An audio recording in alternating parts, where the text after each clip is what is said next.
Bonjour. Les réponses donc à toutes les questions. Le sphinx, première réponse, c'est l'homme. La deuxième, c'est le jour et la nuit, sachant qu'en grec, le jour est féminin. Ensuite, comment peut-on faire un trou dans l'eau? On se souvient, il faisait froid, le bassin était gelé, et donc le prétendant fit un trou dans la glace. Qui fait un marin en vie mariée?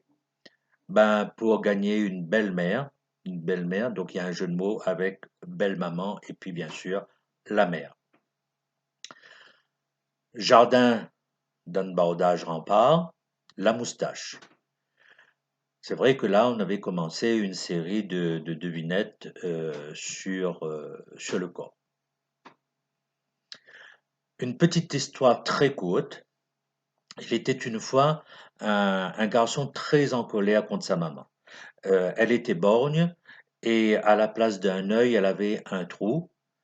Le garçon était très en colère parce que sa maman l'accompagnait à l'école, il voulait pas, sortir avec lui, il voulait pas. Il était vraiment très insultant quelquefois.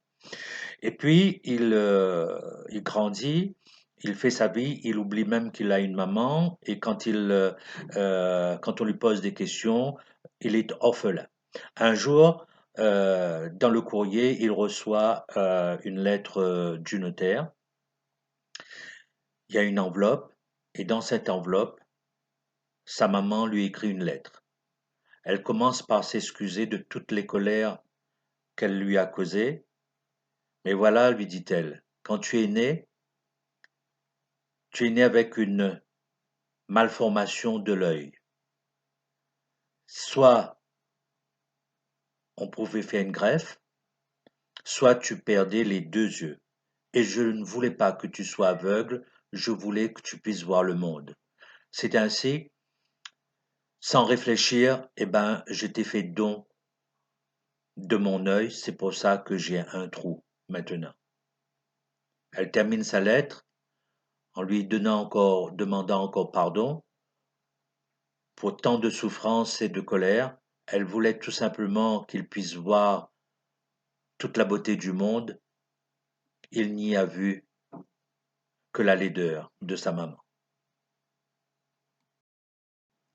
En ce jour, j'ai une petite pensée encore pour toutes ces mamans, ces personnes âgées qui sont mortes dans ces EHPAD. Et je pense aussi à ces enfants qui vont avoir du mal à faire leur deuil. Il était une fois un gamin, un gosse de Paris. Sa seule famille était sa mère. Une pauvre fille aux grands yeux flétris par les chagrins et la misère. Elle aimait les fleurs, les roses surtout. Et le cher bambin, le dimanche, lui apportait des roses blanches, au lieu d'acheter des joujoux. La câlinant bien tendrement, il lui disait, en le lui donnant, c'est aujourd'hui dimanche, tiens, ma jolie maman, voici des roses blanches que ton cœur aime tant. Va, quand je serai grand, j'achèterai au marchand toutes ces roses blanches pour toi, jolie maman. Au dernier printemps, le destin brutal vint frapper la blonde ouvrière. Elle tomba malade, et pour l'hôpital, le gamin vit partir sa mère. Un matin d'avril, parmi les promeneurs, n'ayant plus un sou dans sa poche, sur un marché, tout tremblant, le pauvre mioche, furtivement, vola quelques fleurs.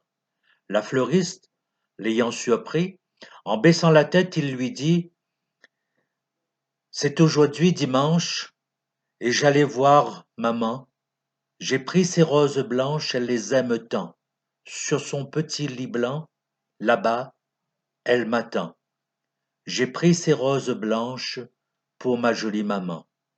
La marchande, émue, doucement lui dit: emporte-les, je te les donne. Elle l'embrassa, et l'enfant partit. Tout rayonnant qu'on le pardonne, puis à l'hôpital, il vint en courant pour offrir les fleurs à sa mère. Mais en le voyant, une infirmière lui dit: Tu n'as plus de maman. Le gamin, s'agenouillant devant le petit lit blanc: C'est aujourd'hui dimanche. Tiens, ma jolie maman, voici des roses blanches, toi qui les aimais tant. Et quand tu t'en iras au grand jardin là-bas, ces belles roses blanches, tu les emporteras.